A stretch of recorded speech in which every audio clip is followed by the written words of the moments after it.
Looking at radar now, finally settling down. Still fairly active across parts of South Mississippi, moving toward lower Alabama now, and still numerous tornado warnings being issued in eastern Mississippi, moving into Alabama at the moment. Some of the strongest storms now clearing Biloxi and moving into Mobile County. They will continue moving to the east. As still have some of these storms as they come out of the Mississippi Sound, have a little bit of rotation with them and start moving on land as a waterspout, changing over to then a tornado. Most of the storms that you see across lower Lafourche, Plaquemines, Jefferson Parish, not really much of a severe risk, although ongoing rainfall and not nearly as intense as the rain was a bit farther to the north. So our possible tornadoes, and we'll show you the velocities in just a second, the one up in Amite, Roseland, Big Branch, Lacombe, as well as in Pearlington.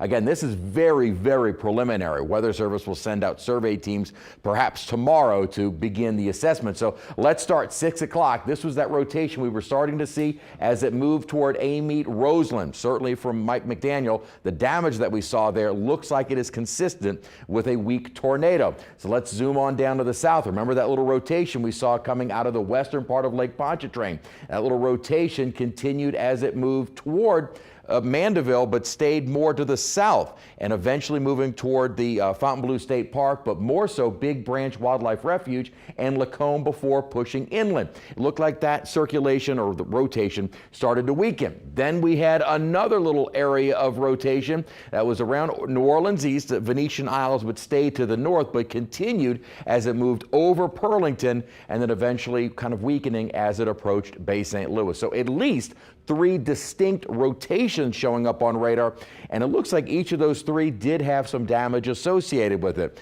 We'll wait and see from the surveys tomorrow. Right now, though, on satellite, the biggest of the storms pushing off to the east. What we again have ongoing near the coast. Notice when you look at the lightning and the intensity of the clouds, they are far weaker. So the rain near the coastline is not the intense storms that we had earlier. Look at some of the rainfall totals and consider this, for many, happened in a very short period of time. 1.3 at Kenner, just about an inch of rain at Slidell. Lakefront had over 1.5 inches and nearly 3/4 of an inch at Belle Chase, nearing a 1/2 inch down at Galliano. Right now outside, though, still a little bit of low cloudiness, but improving conditions. Temperatures have been coming down, only 60 degrees. This is now the low for the day. The low this morning was 73.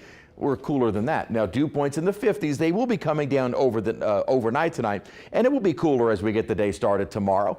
Not chilly, though. 60s outside at the moment as our weather is finally improving with dew points coming down.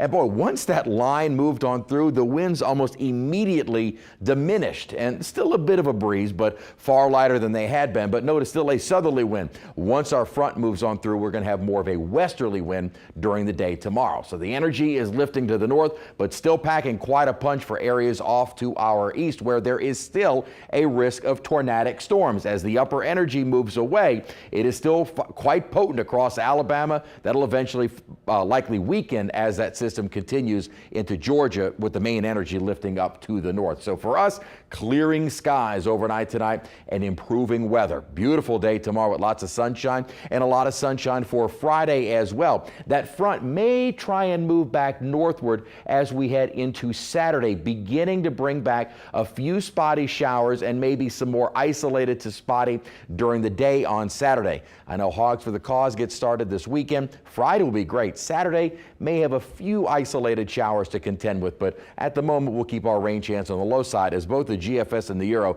not really in agreement with our rain chances for Saturday. So Thursday, dry, beautiful day. Friday, maybe some spotty showers on Saturday, but then by Sunday, dry once again. We start to see a return flow, winds coming back off of the Gulf, so the humidity temperatures begin to rise. Maybe another chance for some scattered thunderstorms next Tuesday.